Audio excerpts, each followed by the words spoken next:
Tonight, somewhere in the world, someone is being buried. A body is lowered into the ground. Words are spoken. Flowers are placed.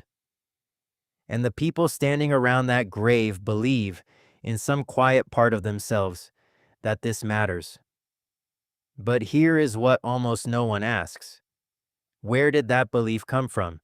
Not the religion, not the culture, not the tradition passed down through your family. The raw animal instinct that a dead body deserves something, that you cannot simply walk away from it. That instinct is ancient, far older than cities, far older than language. And the story of how it began is stranger, more violent, and more tender than anything you were ever taught in school. For most of human history, death was not a ceremony. It was a problem. A body is heavy. A body decays. A body attracts predators. For early hominins moving across the African savanna 2 million years ago, a dead member of the group was first and foremost a practical crisis. The group needed to keep moving. Staying near a corpse could get you killed. So what did they do? For a long time, the honest answer from science was, we do not know. Bones do not tell stories. Absence of burial is not evidence of abandonment. But then, in 2015, paleoanthropologist Lee Berger and his team crawled into a narrow cave system in South Africa called the Rising Star Cave. What they found changed everything. Deep inside, in a chamber barely accessible to the human body, they discovered the bones of Homo naledi, a small-brained, ancient relative of modern humans. The bones were not scattered. They were not chewed by predators. They had been placed there. Homo naledi had a brain roughly 1/3 the size of yours, and yet it appears they were carrying their dead into the dark. This was not supposed to be possible. The scientific consensus had long assumed that mortuary behavior, the deliberate treatment of the dead, required a large, complex brain.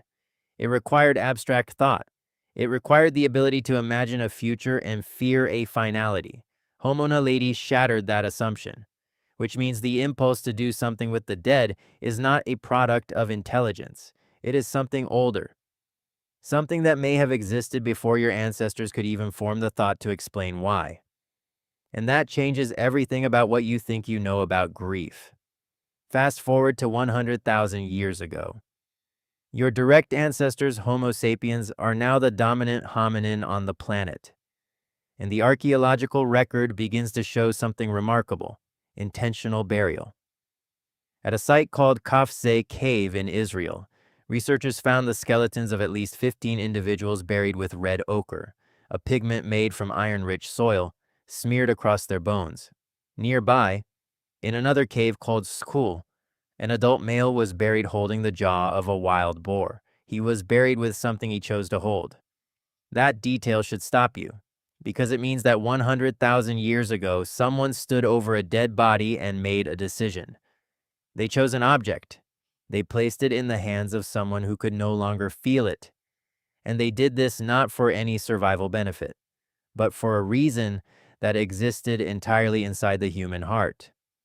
Archaeologist Francesco D'Errico, who has spent decades studying early symbolic behavior, describes these burials as evidence of what he calls a cognitive revolution, a moment when the human mind became capable not just of experiencing loss, but of representing it, of making it visible, of giving it form.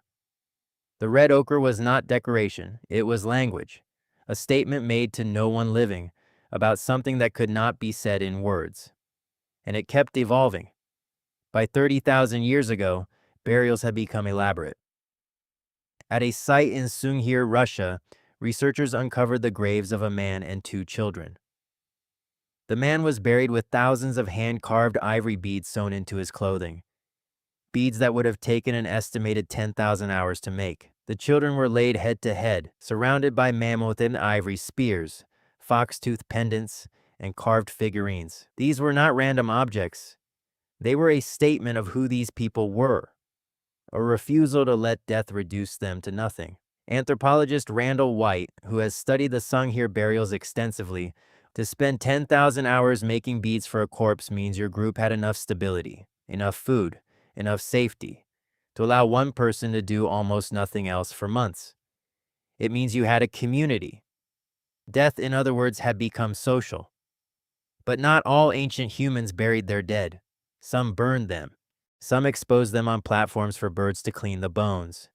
Some kept the skulls of ancestors in their homes, plastering over the bone with clay to recreate a face, a gesture, a presence. At the site of Ain Ghazal in Jordan, researchers found plastered skulls from 9,000 years ago. Ancestors turned into objects, kept close, consulted perhaps, never fully let go. And some, this is the part that tends to unsettle people, ate them.